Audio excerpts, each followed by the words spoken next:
Welkom by Ekerk Lewendig, die podcast. Ekerk is 'n aanlyn geloofsfamilie waar ons saam na Jesus soek deur sy woord en dan sy hart uitleef na ander. Mag jy deur vandag se boodskap Jesus op 'n vars en nuwe manier ontdek. Geniet die boodskap. Here, U is die Here. U is ons lewe, U is ons asem, U is waarvoor ons bestaan. Dankie dat U in ons lewens werk deur die Gees. Leer ons om vandag ook U stem te hoor. Ons bid dit in Jesus se naam. Amen. As ek praat van die Oxford Dictionary, dan weet ons almal dit is een van die wêreld se gesaghebbende ensiklopedieë of woordeboeke. Hulle is die ouens wat amper die Engelse taal standaardiseer van jaar tot jaar. Daar is verskillende formate waarin die Oxford Dictionaries uitkom. Paar jaar gelede het die Oxford Children's Dictionary egter besluit om 'n paar Engelse woorde te skrap. Hulle het dit uit die woordeboek uitgehaal. Woorde soos willow, fern, starling het hulle die kinderwoordeboek uitgehaal, want dit sê vandag se kinders verstaan dit nie meer nie. Hulle het nuwe woorde ingebring soos cut and paste, broadband ensovoorts. Ek onthou Robert McFarlane en 'n paar ouens het toe gerebelleer en hulle het 'n nuwe woordeboek geskryf met die titel The Lost Words, 'n spelboek. Soms snaaks nou, solank jy nie aan woorde, solank jy woorde nie gebruik nie, maak dit nie saak nie, maar as jy dit nou wegvat, dan's almal kwaad. Niemand bekommer oor 'n standbeeld nie, sien dit nie raak nie totdat iemand dit wegvat of 'n vlag of so iets. Dieselfde hier. Maar dit is so dat taal so vinnig verander in hierdie nuwe digitale kunsmatige intelligensie aangedrewe wêreld dat die ouens amper nie meer kan bybly nie en dat daar ook baie nuwe woorde, duisende nuwe woorde geskep word. Een van die interessante woorde wat ek raak geloop het is die woord cyberchondriac, wat as volg omskryf word. En ek lees hoe een ou dit definieer. Have you ever looked up a minor symptom online and ended up convinced it was something serious? This phenomenon is known as cyberchondria. It refers to the escalation of health anxiety caused by repeatedly searching for medical information on the internet. Vriende wat ek ken wat dokters is, sê baie mense daag deesdae op met hierdie verskynsel, cyberchondria. En dan oor hulle Google iets en dan weet hulle presies wat se siekte hulle het, al het hulle dit nie. Dit was juist die Oxford Dictionary wat aan die einde van 2025 die nuwe term van die jaar wat hulle gekies het as die woord van die jaar uitgelig het. Rage bait. En dit was vir my baie sleg toe ek dit raak lees. Nie omdat hulle dit gedoen het nie, maar dat dit die woord van die jaar is, dat dit so baie voorkom. Rage bait is deur hulle omskryf, dis die informele term vir aanlyn inhoud, wat geskep word met die doel om woede te ontlok en internetverkeer aan te dryf. Ek het al daarna verwys na hierdie rage bait. Dis die nuwe ding. Die slim ouens het agtergekom, as jy mense langer aanlyn wil hou, moet jy hulle kwaad maak. En kyk net deesdae hoe gaan dit. Kyk net hoe gaan dit op jou Facebookblad. Kyk net hoe gaan dit in gesprekke. Hoe kwaader mense is, hoe meer lees hulle koerantberigte. Jy moet maar net gaan kyk die nuusvoer of die comments onderaan enige digitale koerant se blad, van Marula Media tot Netwerk 24. As mense kwaad is, en rage bait is jy skep opskrifte wat mense inlok, en dan begin hulle beklei, en dan bly hulle. En dit is die nuwe taal, dit is die nuwe wêreld. En daarom wil ek nou vra, wat se nuwe woorde gebruik jy? Het jy nuwe taal? Het jy al nuwe taal geskep? Want laat ons regtig toe dat die wêreld ons aan die neus lei. Ek onthou 'n paar jaar gelede toe Leonard Sweet in Suid-Afrika gepraat het, het hy gesê, die westerse wêreld het baie taal by die Bybel ontleen, by die Christendom ontleen. En nou het hulle ons taal gevat. En ek onthou hy het nog sê, Church, it's time to take our language back. Ek wil dit 'n stapie verder vat en sê, dis tyd dat ons nuwe woorde maak om God verheerlikend en eie tyds en relevant te leef. En toe het ek vir my 'n woord gemaak. Ek het dit nou die dag op Netwerk 24 op die kolom wat ek elke dag het ook beskryf. Ek leef dankvinderig. Dankvinderig. Almal ken foutvinderig, daarmee het ek groot geword. Dit was amper die standaardwoord, almal is foutvinderig.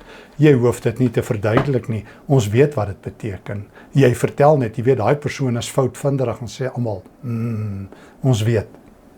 Dankvinderig, hoekom is daar nie so Afrikaanse woord nie? Wel vir die eenvoudige rede, omdat dank nie so voorop in ons woordeskat is nie. Vir meeste mense kom dank vinnig en is gou verby. Ons sal self sê, goed dankie, as mense ons vra, en dan is dit gou verby. As iemand jou vra, hoe gaan dit? Goed dankie. En dan, soos ek sê, wag jy 30 sekondes en dan hoor jy die waarheid. Gaan nie goed dankie nie, gaan sleg ondankie. So mense se lewens word nou nie juist deur dankvinderigheid gekenmerk nie. Al sê die Bybel, en dis ons teks, Kolossense 3 vers 17, wees in alles dankbaar. Dan sê ons, ja wel, dis nie so maklik nie. Ons kry dit nie eers reg as daar kos voor ons neergesit word nie. Daar gaan Stefan alweer oor die kosgebede. Dan moet ons nog vir die Here vra, maak ons opreg dankbaar. Ons kan nie eens dankbaar opdaag nie. Die Bybel sê, wees in alles dankbaar. So, hoe kry ek dit reg? Ek leef dankvinderig. Eerste, en dit het ons al baie keer wanneer ons oor God se wil praat met mekaar gedeel. Dankbaarheid is deel van die wil van God. 1 Tessalonisense 5 vers 18. Wees dankbaar, dit is God se wil. Sê vir God in alles dankie. Moenie net dankbaar wees wanneer dit jou pas nie. Dankbaarheid is nie net 'n reaksie nie. Dis reg ook. Vir die meeste van ons is dankbaarheid 'n reaksie en dis 'n goeie reaksie. Iemand gee vir jou iets, jy sê dankie. Dis goeie maniere, dis die subminimum. Paulus en Jesus vra meer van ons. Wees in alles dankbaar. Wees in alles dankbaar. En nou wil ek graag myself uit die woord uit inoefen tot dankvinderigheid. En dit begin by gebed. En dit begin in gebed. Daar's 'n reuse skuif in gebed tussen die Ou en die Nuwe Testament. As jy dit nog nie agtergekom het nie, gaan lees die gebede van die Ou Testament en gaan lees die gebede van die Nuwe Testament. Ek daag jou uit om dit te doen. Daar's 'n reuse skuif. Dit gebeur natuurlik in die naam van Christus, maar die inhoud het grootliks geskuif van klagte na dank, van klagte na dank. Paulus se gebede in die briewe begin altyd met dankvinderigheid. In meeste van sy briewe in elk geval is sy openingswoorde nadat hy 'n gemeente gegroet het, nadat hy vir hulle in Christus se naam 'n seënwoord gehad het, bedoelende van God die Vader aan die gemeente wat daar ook al is, genade en vrede vir julle, ons ken almal Paulus inleidings, is daar in baie van sy briewe 'n dankvinderige gebed. Kom ons lees. 1 Korintiërs 1 vers 4, en ek het my tekste sommer op my selfoon ingetrek. Bybel is ook hier by my, maar ek het dit net vir maklik lees. Ek sê vir my God elke keer dankie vir julle, want God het sy goedheid verniet oor julle uitgestort. Julle lewens is nou stewig in Christus se anker. Wat doen Paulus? Hy soek redes om dankie te sê, en hy doen dit teenoor God. Hy sê, as ek aan julle dink, Korintiërs, sê ek eerste dankie. Ek vind redes om dankie te sê, nie fout nie. Nee, Paulus is nie blind vir foute nie, lees maar net die res van die 1 Korintiërbrief. Die Gees lei hom om sekere sondes en probleme daar uit te lig. Maar heel eerste dankie. En as jy gedink het, hy doen dit net daar, doen nie. As hy vir sy vriend Filemon skryf uit die tronk. Hoor wat doen hy in vers 4 tot 6. Liewe Filemon, ek sê altyd vir my God baie dankie. Nie net nou en dan nie, altyd, as ek aan jou dink. So Paulus leer sy gedagtes, hy leer sy lippe, hy leer sy hart om dankvinderig te wees. Hy soek redes, hy sê, as ek aan Filemon dink, heel eerste gaan ek na God toe, en ek sê dankie. Ek doen dit as ek vir jou bid in my gebede. Ek het gehoor van die liefde en die geloof wat jy het vir die Here Jesus, asook vir al die heiliges wat aan God behoort. Ek bid dat jy nog meer sal groei in jou geloof wat ons almal met mekaar deel. Mag jy meer insig kry en toeneem in al die goeie dinge wat ons in is, omdat ons in Christus glo. Paulus soek redes om dankbaar te wees. En hy kry dit voor God. As hy aan sy vriende dink, is dit eerste dankie. Hy vra nie net, Here, doen dit nie. Daar's ook ruimte daarvoor. Maar heel eerste, dankie Here. Hoor hoe doen hy dit vir die Romeine? Hy was nog nie eers by hulle nie. Heel eerste, Romeine 1 vers 8 tot 9. Heel eerste, sê ek vir my God baie dankie vir julle elkeen. Ek doen dit as ek in Christus se naam bid. Reg oor die wêreld word daar al gepraat van julle geloof. God weet wat ek nou sê, is die reine waarheid. Hy weet ek kan bid hom met alles binne in my. Ook maak ek die goeie nuus oor sy seun oral bekend. Paulus het, toe hy gehoor het van die gemeente in Rome, sy ore oopgemaak. En ek kan jou waarborg. Ek het dit nou die dag weer beleef. Toe ek iets goeds oor 'n gemeente geskryf het 'n paar mense vir my gesê, nee, maar ons ken daai ouens. Hulle is nie regtig so nie. Want ons hou daarvan om slegte dinge te onthou. Ons hou daarvan om foute te vind en te liaseer. Ons almal weet dis verkeerd, maar ons doen dit desnieteenstaande. En ons almal hoor ons moet dankbaar wees en ons dreig mekaar ons moet meer dankbaar wees. Jy ken ons daai dreigement, ons moet meer dankbaar wees. En Paulus sê nee, ek is dankvinderig. Ons moet mekaar leer om dankvinderig te wees. Ek vind dank in gebed. Heel eerste, altyd. Nie net nou en dan nie, heel eerste en altyd in al my gebede, sê Paulus. Sê ek vir God dankie. Kom ons lees nog 'n voorbeeld. Filippense 1 vers 3 tot 5. Ek sê vir my God dankie elke keer as ek aan julle dink. Ek doen dit altyd in elke gebed wat ek vir julle almal bid. Hoe sterk wil jy dit nou hoor? Hoor net weer, ek sê vir my God dankie elke keer as ek aan julle dink. Ek doen dit altyd in elke gebed wat ek vir julle almal bid.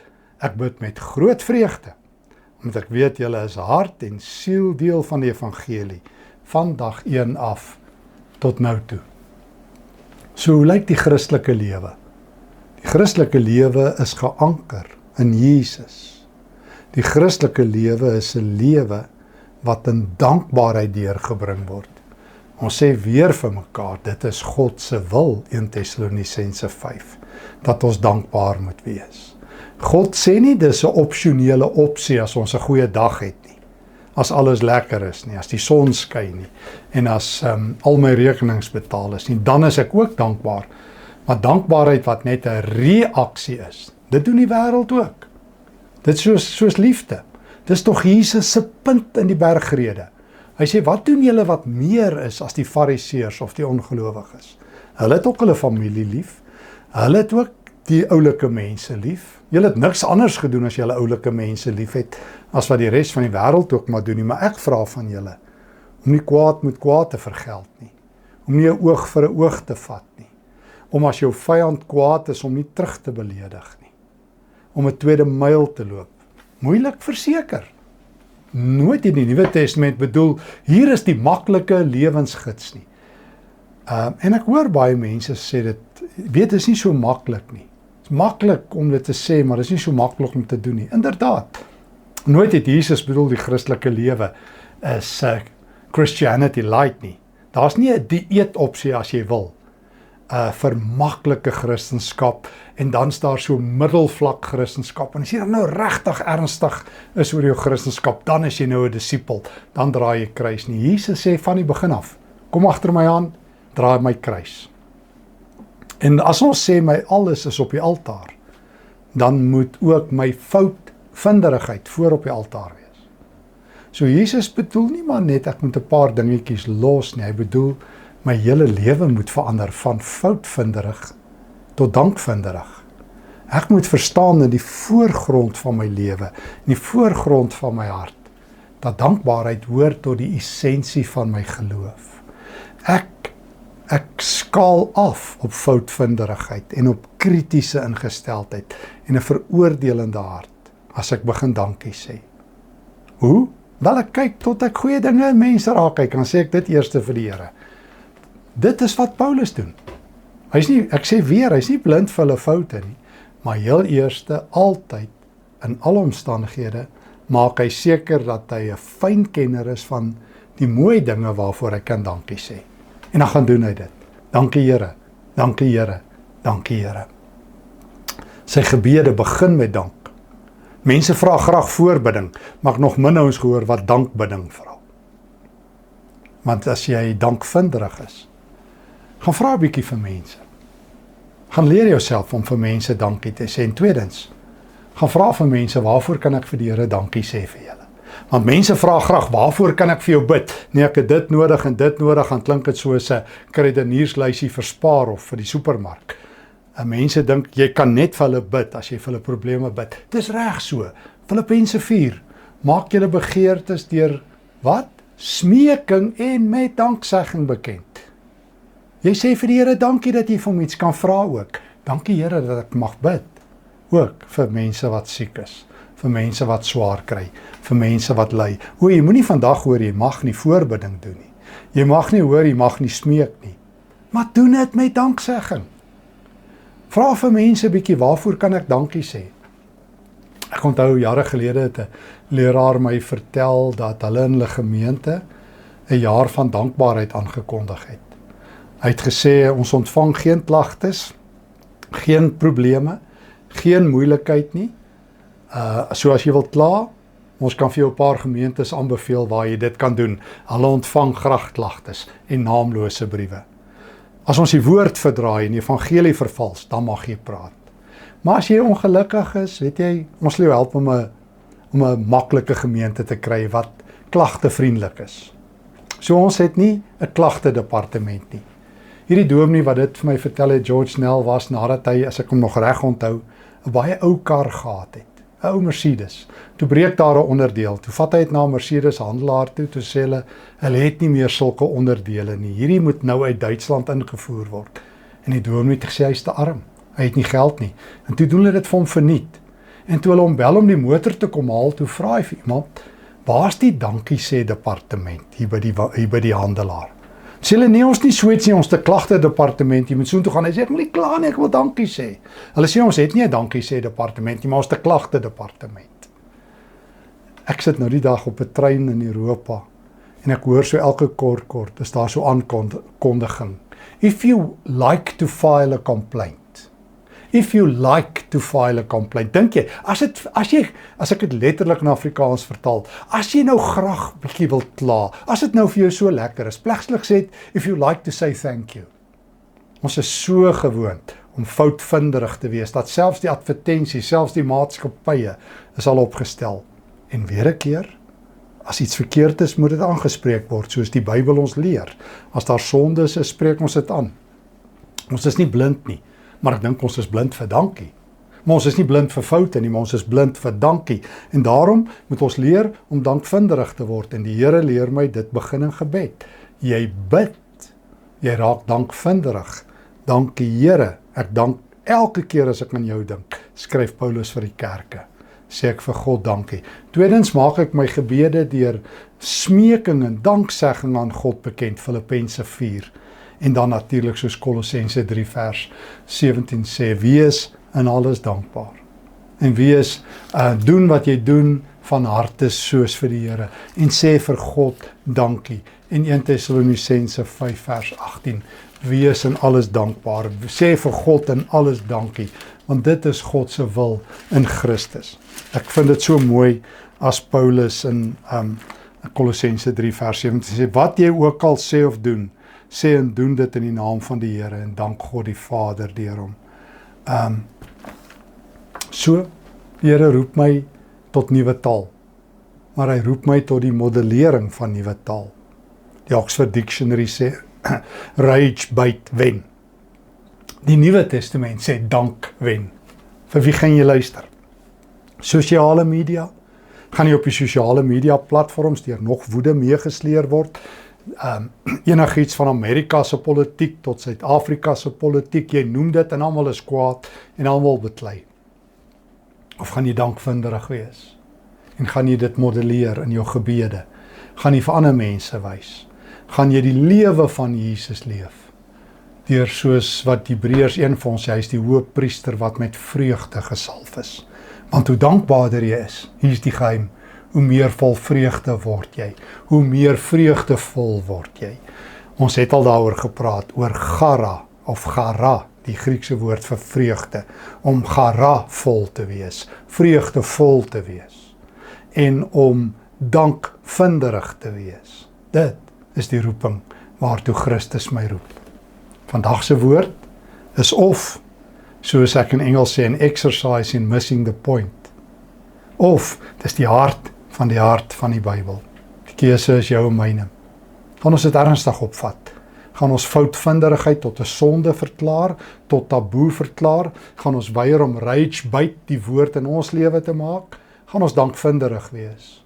En gaan ons mense oproep om dankbaar te lewe saam met ons? Kom ons daag mekaar uit in die naam van die Here. Nee, kom ons hoor die woord van die Here. En kom ons gaan leef in dankbaarheid soos Christus ons roep. Amen. Dankie Here dat ek dankvinderig mag wees. Dankie vir elkeen wat by u kerk inskakel. Dankie dat daar getuienis is oor soveel plekke hoe mense in geloof groei. Ek dankie vir elkeen wat ook hier in hulle geloof groei, wat die Here leer ken, wat u beter leer ken. Dankie dat ek u ook beter leer ken. Dankie vir elke gelowige. Dankie vir u goedheid in Suid-Afrika en elders. Dankie Here dat u ten spyte van foute goed doen. En ek wil uitkyk om u goedheid oral te sien. Ek dank u en ek gaan dankbaar leef in Jesus se naam. Amen. Dankie dat jy vandag saam gekuier het by Ekerk Lewendig die podcast. Want Jesus is lewendig en die Bybel gee lewe en saam leer ons hoe om hierdie waarheid uit te leef na ander. Ons kuier volgende week weer saam. Ekerk, Jesus sigbaar, voelbaar, verstaanbaar.